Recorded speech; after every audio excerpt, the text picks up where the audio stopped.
भिलेवाडा येथे रेतीची चोरटी वाहतूक करणारे 2 ट्रॅक्टर पोलिसांनी पकडले. यात 2 आरोपींच्या ताब्यातून 12,12,000 रुपयांचा मुद्देमाल जप्त करण्यात आला आहे. या प्रकरणी दोन्ही आरोपींवर भंडारा तालुक्यातील कारधा पोलिसात गुन्हा दाखल करण्यात आला आहे.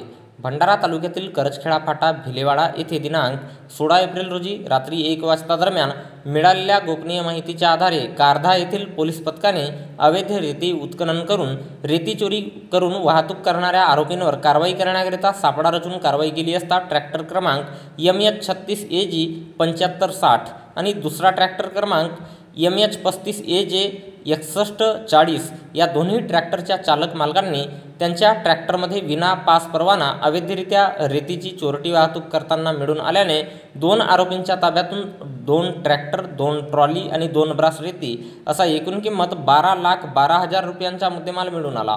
या प्रकरणी सत्तरफे फिर्यादी पोलीस हवालदार धावडे यांच्या तक्रारीवरून पोलीस स्टेशन कारधा येथे आरोपी ट्रॅक्टर चालक मालकांविरोधात गुन्हा दाखल करण्यात आला असून या घटनेचा पुढील तपास पोलीस हवालदार गायधने हे करीत आहेत.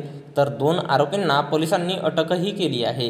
याबद्दलची माहिती भंडारा पोलिसांच्या वतीने दिनांक 17 एप्रिल रोजी दुपारी 4 वाजता दरम्यान एका प्रसिद्धी पत्रकाच्या माध्यमातून देण्यात आली आहे.